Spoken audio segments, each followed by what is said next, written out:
quand même vachement. T'es vraiment face à ça souvent, de ce malaise des personnes en face de toi? Grave. En vrai, je pense Wow. qu'on est quand même, enfin, du coup, après, moi, je parle énormément aussi de mon expérience en école d'art, mais ça peut être professionnel. Tu vois, je pense que quand tu pleures avec tes amis ou avec un cercle intime ou d'intimité, c'est hyper différent. Okay. Mais je trouve qu'au sein des institutions, moi, c'est plutôt là où je sens que ça m'échappe et qu'en fait, la vulnérabilité, elle se réveille et tout. Et je pense que c'est là où souvent ça crée un moment de gêne. Parce qu'en fait, il y a quand même des lois sociales très définies, d'intimité qu'on doit pas dépasser. Et voir quelqu'un pleurer, c'est vraiment de l'ordre de l'intime aussi, quoi. Enfin, en tout cas, c'est particulier, quoi.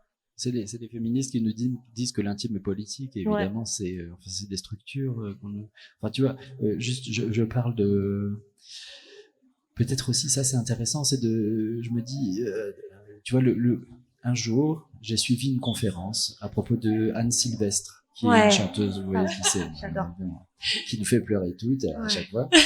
Mais j'ai suivi cette conférence à l'ULB, je pense que c'était Valérie Piette qui la donnait, et à ce moment-là,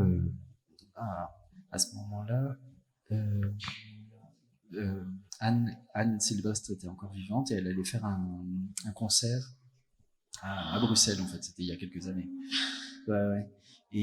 Mais en fait, on écoute Une sorcière comme les autres, que je connaissais pas du tout. Bon, déjà une version assez longue, un peu, tu vois, enfin intense, etc. Donc, et bon, elle continue, enfin, Valérie Piette continue à développer un peu ce qu'elle dit, ce qu'elle sait à propos d'Anne Sylvestre et de comment ça marche, ses chansons en rapport avec le féminisme, etc.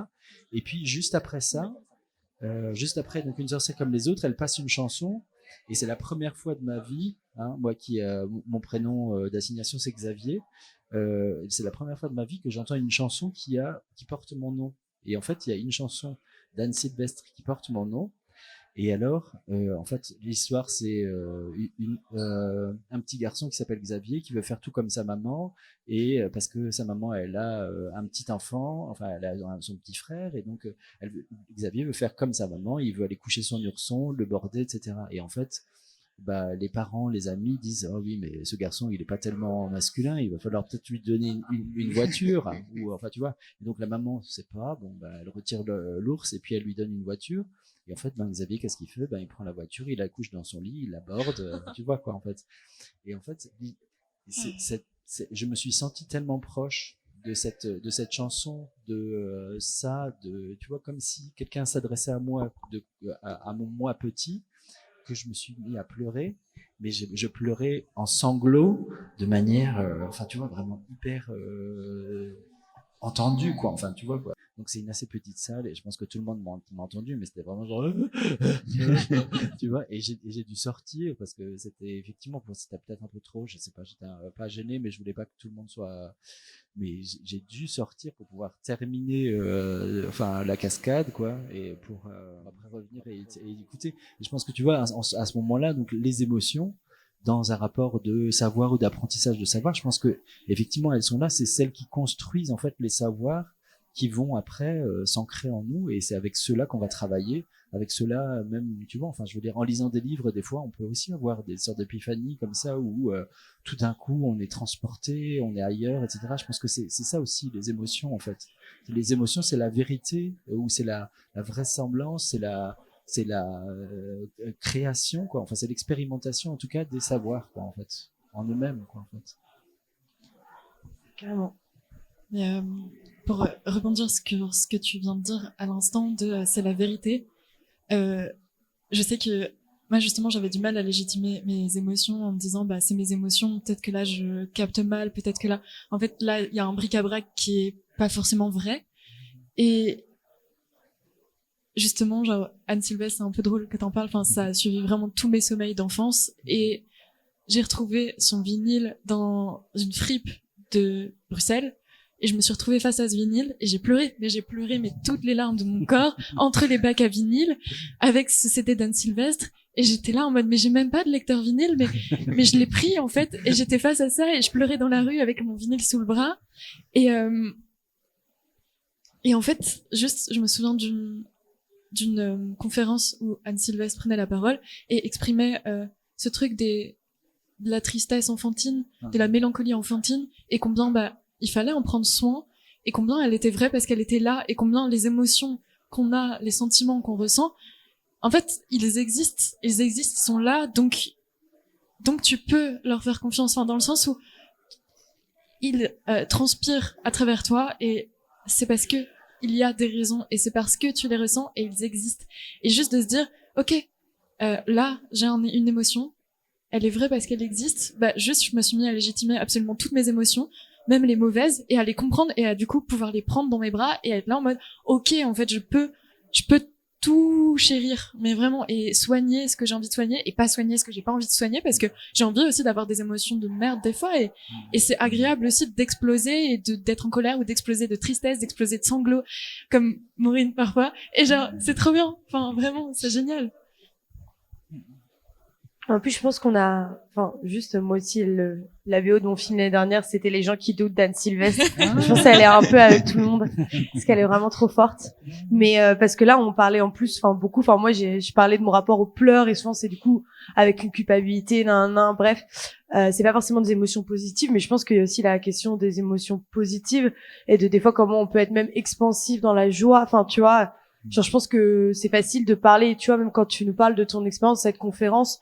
Je sais pas ce que tu ressentais exactement, mais je sais pas s'il y a pas aussi une joie, comme tu dis, à être entendu, et un truc totalement libérateur. Et des fois, c'est aussi fou comme tu sais pas vraiment les identifier, et toutes ces émotions qui sont sur la ligne entre les deux. Oui, je trouve ça hyper intéressant comme question. J'ai pas de réponse, mais peut-être genre parce que t'as dit positif. Ouais. Et j'ai l'impression que peut-être il y a un biais hyper dans lequel on est ancré très judéo-catholique, où on a décidé qu'il y avait le bien et le mal, et en fait il y avait certaines choses qu'il fallait exprimer, d'autres non. Et en fait c'est peut-être de là que devient tous nos blocages, toutes les perceptions qu'on reçoit. C'est juste sur cette binarité là. Ouais. Oui, c'est ça, je voulais pas dire positive au sens d'un jugement moral, mais de celles qui font du bien et celles les émotions qui font du mal, enfin, ou qui ne font pas du bien en tout cas, tu vois. Mais c'est vrai que là, c'est facile d'utiliser le mot positif, alors qu'en fait, ça revient à ce que tu disais, Lou, mais tout est entendable et exprimable, et tout est vivable en soi. Mais... Et puis aussi, ce que j'ai commencé à découvrir de plus en plus, et plus en plus en avançant, c'est combien tout plein d'années j'ai individualisé mes émotions et mes sentiments, parce que bah on nous pousse à ça, individualiser, et combien j'avais pas confiance en un groupe pour exprimer mes émotions, ou alors pour les recueillir. Et combien, en fait, j'ai compris que quand tu fais collectif aussi de tes émotions, de tes sentiments, de tes blessures, et c'est là qu'il y a un truc aussi hyper intéressant qui se passe, parce que toute émotion ne devient pas genre un fait divers. Ça, c'est Julie Delporte qui en parle, de en fait, on fait de nos traumas et de nos histoires personnelles des faits divers. C'est-à-dire, oui, c'est arrivé, mais tu vois, genre, c'est ton histoire. Mais non, c'est des choses qui se répètent entre tous, et on a des histoires communes, et même si c'est pas au millimètre près les mêmes, c'est des histoires communes, et quand tu en parles en groupe, quand tu collectivises les choses, c'est un truc incroyable en fait, parce que tu te rends compte que tous peuvent littéralement relate à un petit bout, et là, hop, les choses se créent. Enfin là, la discussion qu'on a, on n'est pas des personnes qui expriment nos émotions de la même manière, mais pourtant, enfin genre, à chaque chose que vous dites, moi je suis en mode, ah mais oui, ou alors ça me fait penser à ça.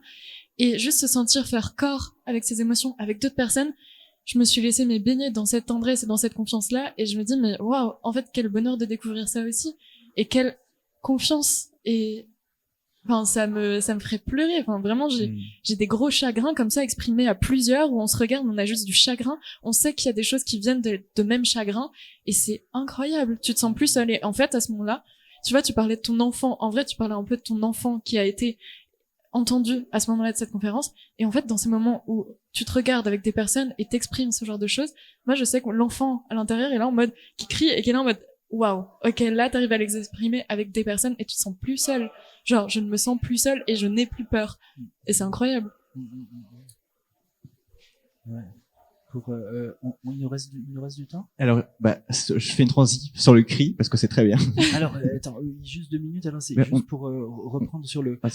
C'est ce dont tu parles en fait par rapport à cette collectivité et la différence entre émotion et sentiment, et donc le sentiment avec la métaphore de la toile ou du tissu en fait qui tisse. Je pense qu'il y a quelque chose de ça aussi dans le sentiment qui est quelque chose qu'on partage en fait collectivement et qui est, tu vois, pas qu'une métaphore en fait, mais quelque chose qui existe tangiblement et qui à un certain moment a peut-être des plis, des vagues, etc., qui nous permettent en fait de ressentir certaines choses qui sont peut-être issues d'autres personnes ou qui sont issues d'un collectif ou d'espaces en fait desquels en fait on n'est pas forcément directement lié, mais qu'on ressent en fait aussi. Enfin, pardon. Merci. Ouais. En vrai, on a un tout petit peu de temps encore, mais il nous reste quelques minutes et après on va à la black box et on va crier. Mais nous? Si vous voulez venir. Okay. Comme ça conclut bien ce truc-là de l'enfant qui crie, tu vois. C'est pour ça que je voulais jump sur la. C'est bien de s'entraîner un peu avant de crier. C'est clair. On peut chanter dans les escaliers. Je sais que j'ai déjà tenté de crier. Vous voyez, genre ces moments où tu regardes quelqu'un et tu dis OK, on crie, et là tu sors un vieux cri. C'est horrible, totalement.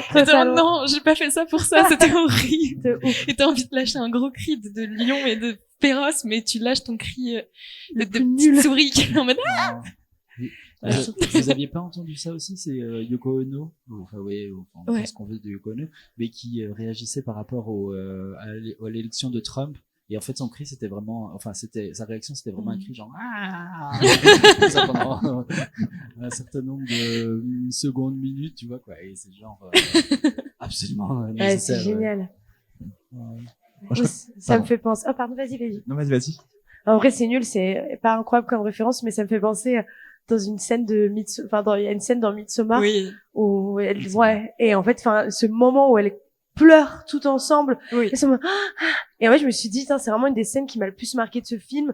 Déjà, de voir aussi ces femmes, en mode, vivre la douleur d'autres femmes, ce qui est souvent un truc qui arrive, en fait, mais de manière aussi forte. Et j'ai trouvé que c'était exactement ça, ou comme un peu le principe des pleureuses, mais ce truc où l'émotion a le droit d'être collective, même quand le deuil est intime, et même quand la douleur est intime. Je trouve ça hyper beau, quoi. Ouais. Oui, c'est juste les pleureuses, c'est trop intéressant. Oui. C'est un sujet. Moi, je voulais juste parler de moi encore. C'est bien aussi. Mais du coup, je crois que le cri le plus fort que je sais faire, c'est le cri du pan. What? Tu saurais le faire là? Peut-être je le fais pas dans le micro. Mais à quelle occasion tu l'as fait? Est-ce que tu peux le faire un peu dans le micro quand même? Ok. Et à quelle occasion ce cri t'a... Ok, mais vive le cri du pan, tu dis? Du pan, ouais. Du pan. Ok. Je crois que c'était une fois quand on était dans un zoo, et puis on imitait on imitait le pan, et du coup je crois que c'est mon animal de cri. Stylé. Merci pour cette discussion. Merci. Je crois que ça m'a grave fait du bien. D'ailleurs, je suis hyper contente de vous avoir, comme tous les trois, dans cette conversation. Et je trouve ça hyper chouette qu'on ait un peu traversé ces différentes émotions et sentiments. Et au final, peut-être que il y a un truc très individuel dans l'émotion, de ça a une vérité. Sur le coup, c'est quelque chose, tu sais, où on imagine qu'il n'y a pas tellement de jugement de valeur à poser dessus. Et c'est hyper chouette de dire, en fait, effectivement, les sentiments nous construisent, mais ce sentiment, il peut être collectivisé. Carrément.